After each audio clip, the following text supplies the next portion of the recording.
So good evening to all of you once again. We'll start with chapter number 2, life processes in living organisms, part 1. We know this chapter is very important because there are some concepts which can be asked for 5 marks or can be broken down and asked for 3 marks or to complete a flow chart. Okay. So before wasting any much time, let's start with the first and the very important concept of respiration. Okay. Now, when we talk about energy production in our body, it is obtained or it is produced with the help of respiration process. When we talk about respiration, obviously it is going to be done with the help of oxygen and food. So the oxygen that you take in through breathing enters your lungs into the blood, and through the blood it reaches each and every cell of your body. Similarly, food that you eat is broken down, is digested, broken down into nutrients, and it reaches each and every cell of your body. So inside the cell, let's consider glucose, which is a 6-carbon compound. Okay, this is a source of energy for the cell. It reaches the cell. Same way oxygen also reaches the cell. It binds with glucose, breaks it down, and therefore produces energy. Now the energy that is produced is of 2 types. The 2 types are direct energy and indirect energy.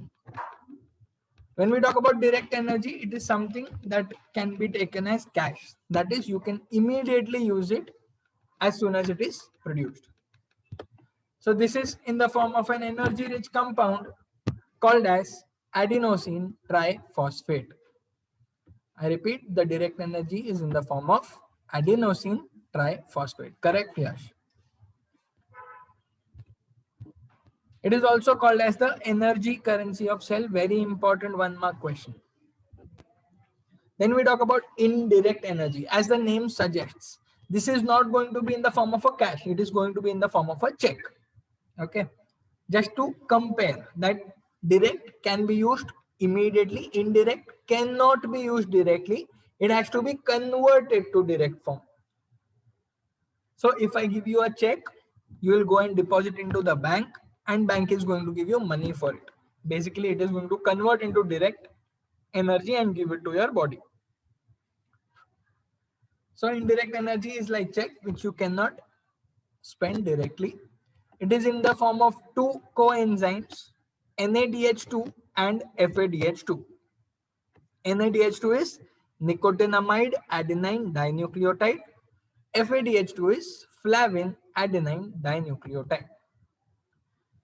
Now these both will first be converted into ATP and then the cell will be able to use it.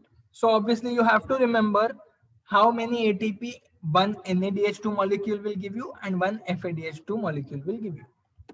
One NADH2 gives us 3 ATP and one FADH2 gives us 2 ATP.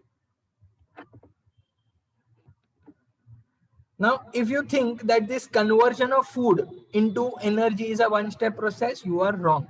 It is a step-by-step process, and this entire process is called as oxidation of food. Basically, oxygen used to break down food.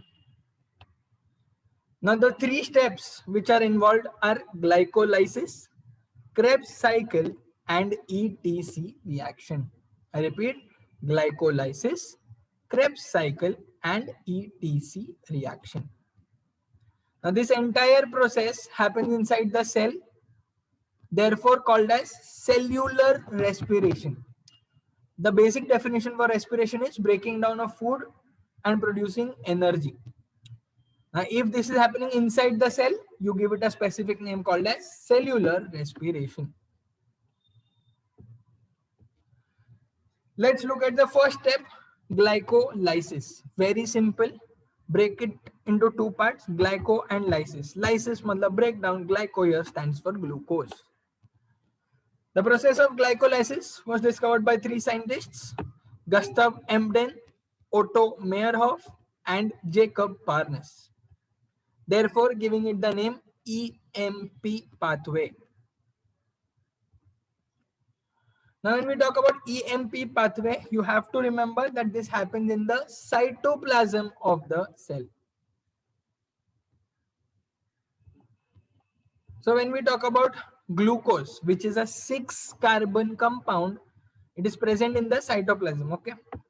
Oxygen molecules will come here and break this one molecule of glucose to give us 2 molecules of pyruvic acid. So basically, one 6-carbon compound is broken down to give us 2 3-carbon compounds. So one molecule of glucose gives us 2 molecules of pyruvic acid. Now, obviously, the breakdown has happened. Therefore, energy is produced. So let's look at the amount of energy produced. What do we get? We get direct energy in the form of ATP. How many? So 2 ATP. Similarly, we get coenzyme, that is indirect form of energy in the form of NADH2. How many? So you get 2 NADH2. And obviously, if a reaction has happened, a chemical reaction has happened, there is going to be a byproduct. In this case, given out is 2H2O. So glucose broken down to pyruvic acid gives us 2 NADH2, 2 ATP and 2 H2O.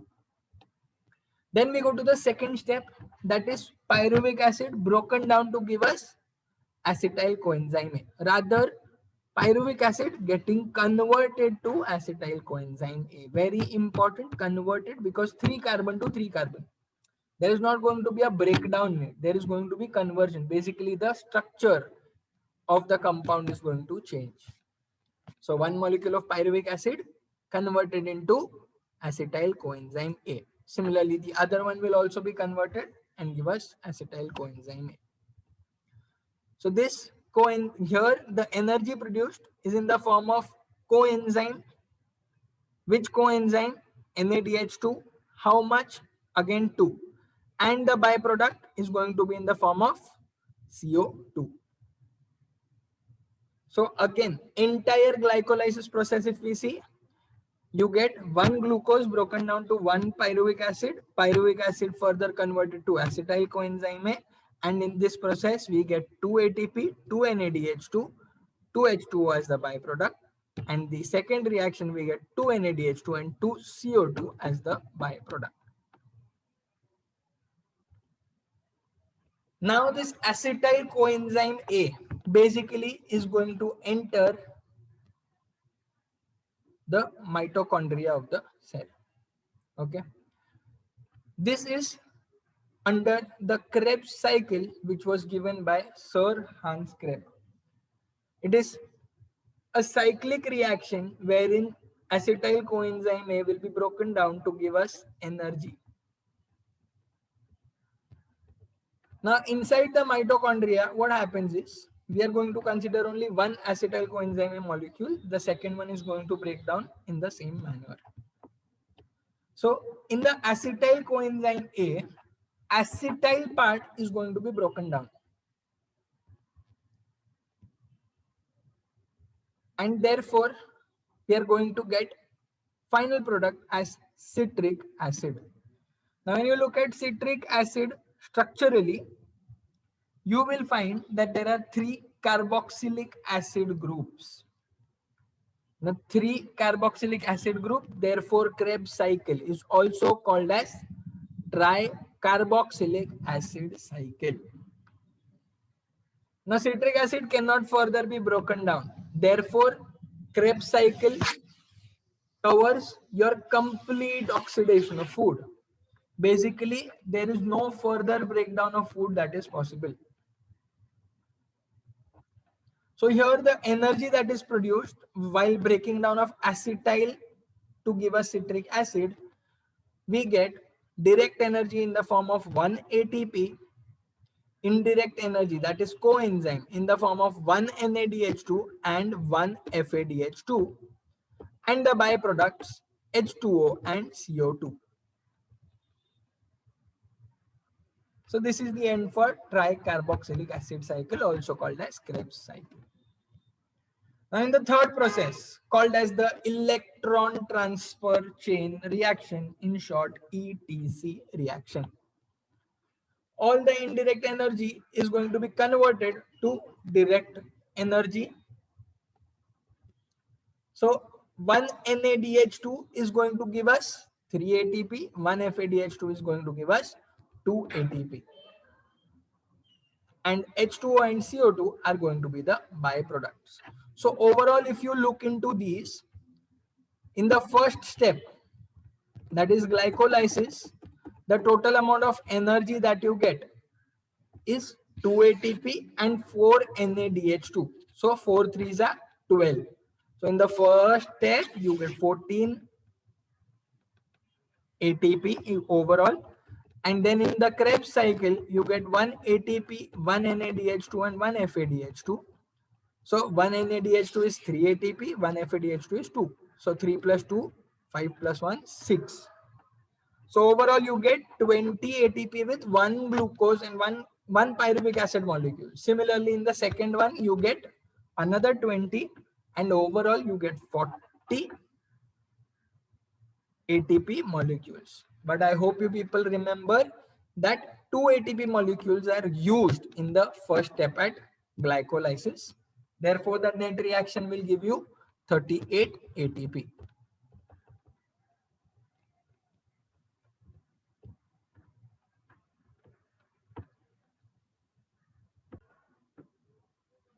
Now we'll be starting with the concept of mitosis, which is again very, very important. It is a slightly long process, many steps involved, many things to remember. So before we get into the actual concept, first let us go through the basics of what cell division is. Okay. So when we talk about our cells or tissues getting injured, okay, when we fall down, we get an injury. What exactly happens to the cells or tissues that are present in that particular area? It heals, correct? But how does this exactly happen? Why is this possible? That is what we are going to understand. So repair of the wounded tissues is going to take place by regeneration of the lost cells. Regeneration is those cells coming back. Obviously, the cells that are lost are out of our body, but our body is going to regenerate. It is going to reproduce those similar type of cells. So when the wound heals, are the new cells formed there? Yes. Do the plants get injured when you pluck their flowers? Obviously, yes. So what is their response? In that particular area, they will give rise to new buds, which will further let it grow. So every organism we know begins its life as a single cell, जिसको हम बोलते हैं zygote.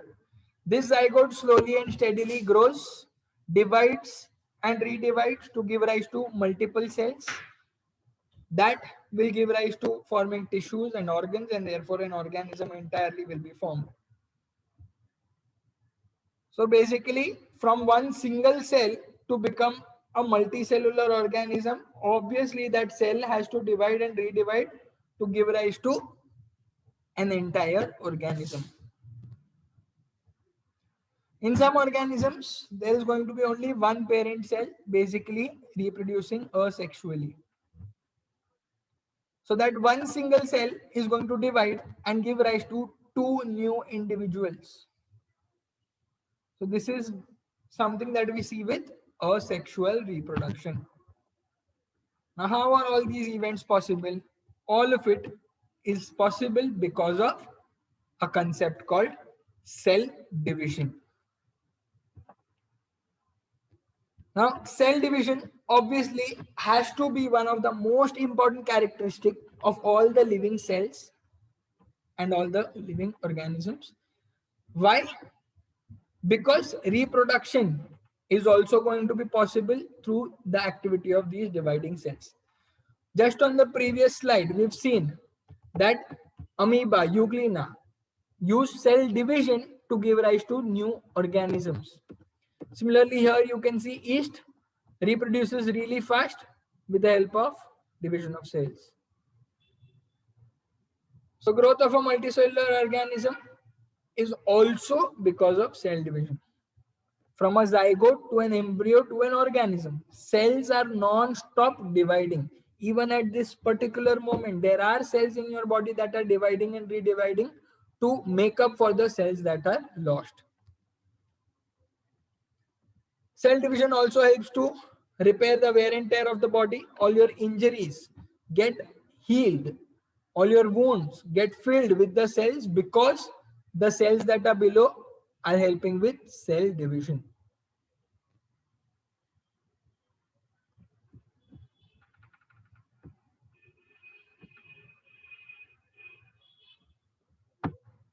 Now, when we talk about cell division, it is also divided into two types, mitosis and meiosis.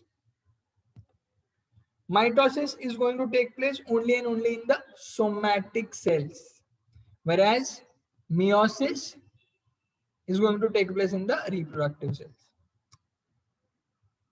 Mitosis will also take place in the stem cells of our body. These are specialized cells which can give rise to any other cell type of your body. Okay, so remember, mitosis is going to take place in somatic cells and stem cells. Meiosis is going to take place in the reproductive cells, that is sperms and ovum. So as we continue with the chapter, as we continue with the concept of meiosis, you will understand why reproductive cells divide by meiosis and why somatic cells divide by mitosis. So let's look at the parts of the cell, very, very important to understand.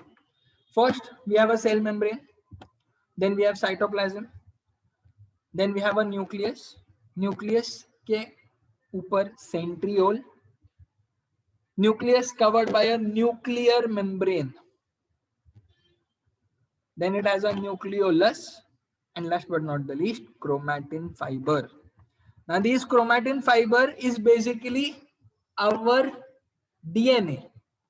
It is the information that is required for our body characteristics. So when the cell is at rest, मतलब जब cell divide नहीं कर रहा, तब ये chromatin fibers हमारे cells में दिखेंगे. But when the cell is getting ready to divide, these chromatin fibers are going to condense.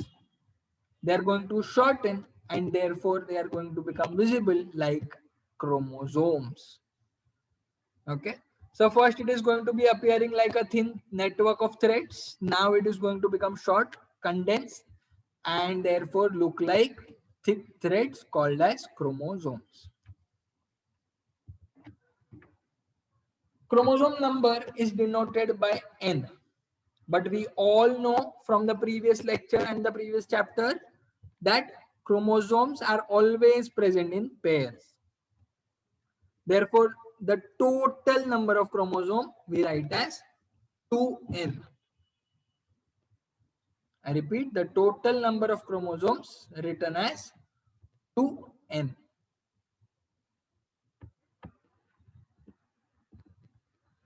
For example, human beings have 23 pairs of chromosomes.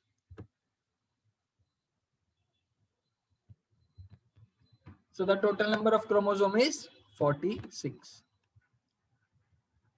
For all the organisms, the 2n number is going to be fixed for one particular species.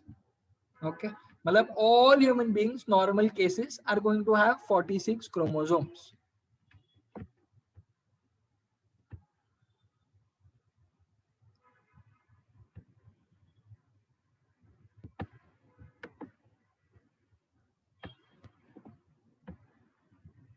And before the cell is going to divide, it obviously will need all the information that that particular cell has. Okay, so the chromosome are always going to duplicate. So from 2n it is going to become 4n. From 46 it is going to become 92. Now once this is done, then the chromosomes will part and therefore giving rise to two new cells. Okay. Chromosome के parts देख लेते हैं एक बार फटाफट. The upper arm is called as the P arm. The lower one is called as the Q arm. It is the center. Constriction is called as the centromere, and it is made up of DNA that we already know. When you split the chromosomes from the centromere, each half is called as a chromatid. I repeat, each half is called as a chromatid. So now let's start with mitosis. We all know that it is going to take place only in the somatic cells and the stem cells.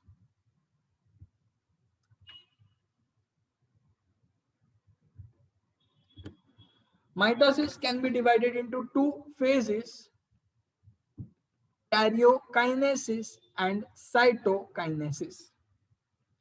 Students, understand this. Break the term karyokinesis. You get karyon and kinesis. Karyon means nucleus, kinesis means division.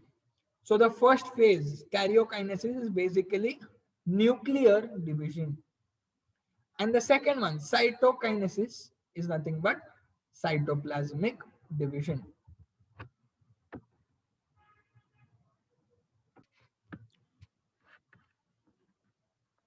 So now let's look at the first part, the first phase of nuclear division. The first phase of nuclear division is called as the prophase. Every chromosome, we've seen that when the cell is at rest, is in the form of chromatin fiber. Okay. So as soon as the prophase starts, these chromatin fibers will coil around itself, therefore giving us the result of condensation. Okay. And as a result of this condensation, what we get are these chromosomes, which are now short and thick, and they start becoming visible with their sister chromatids. Basically, पहले जो chromatin fiber थे वो अभी slowly steadily shorten होंगे, thicken होंगे, and they will start becoming visible. Students, this is the first phase, prophase. That is the first primitive phase. So here nothing is going to be 100% complete. The division is just starting. So all the other things in the process are also only going to start. So just like here, chromosomes shorten and thicken, and they start becoming visible with their sister chromatids. The centriole is going to duplicate and it moves to the opposite poles. Okay. So it duplicates and it also starts moving to the opposite pole. This is also because from one cell, two different cells are going to be formed. And both the cells should comprise of centrioles.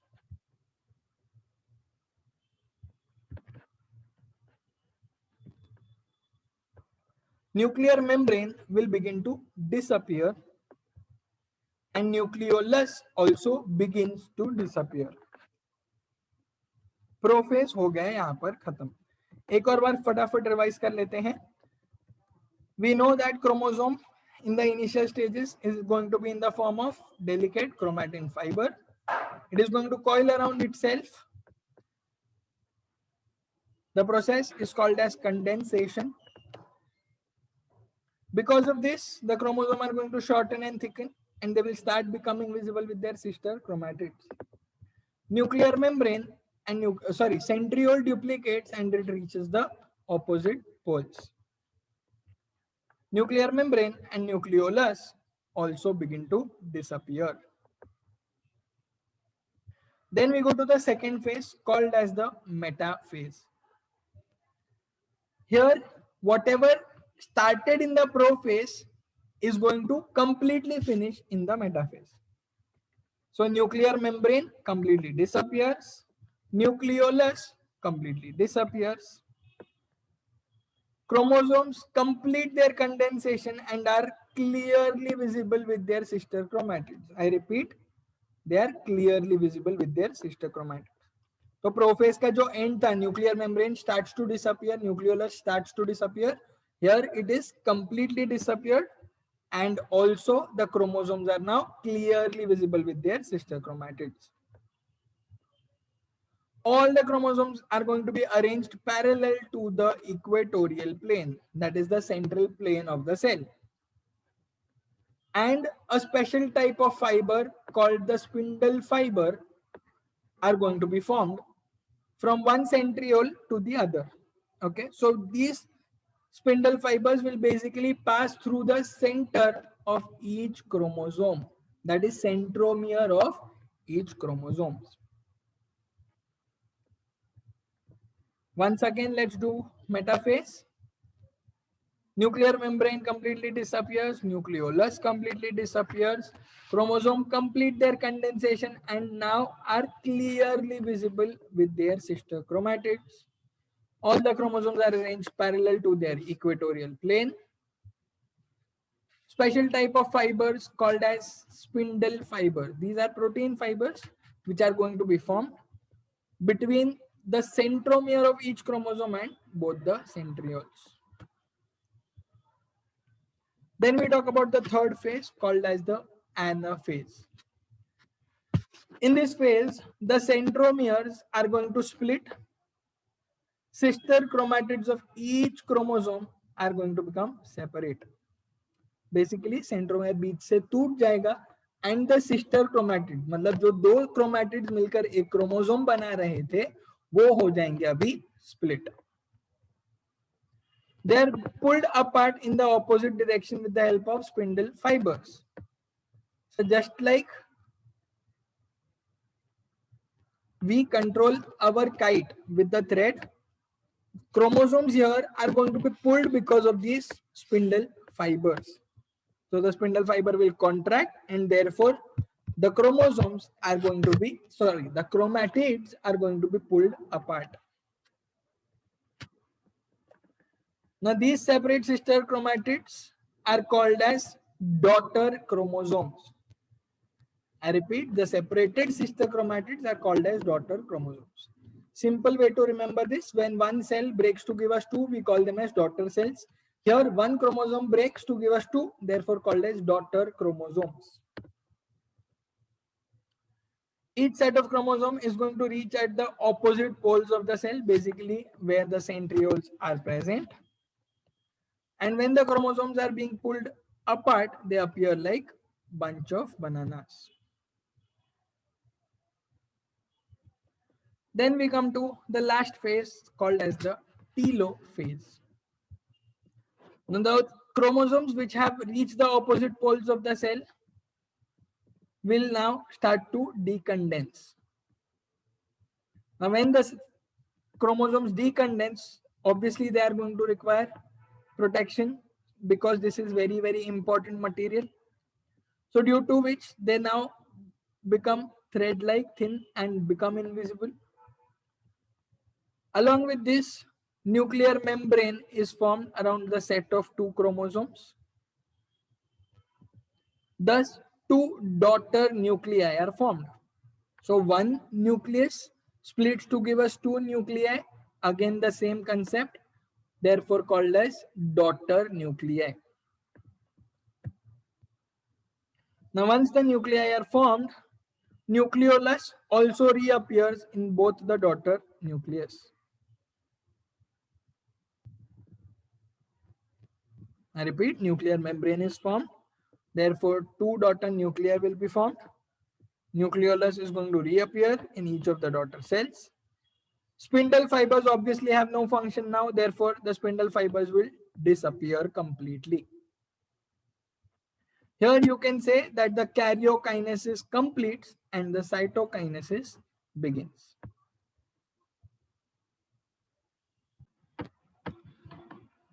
Now let us start with cytokinesis. Cytokinesis, as I've told you, it is division of cytoplasm.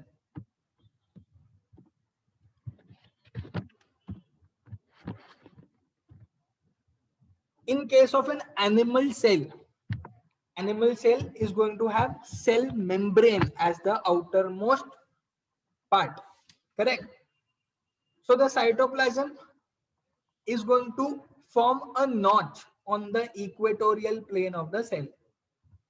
A notch is basically a small depression, which is the start of cytoplasmic division.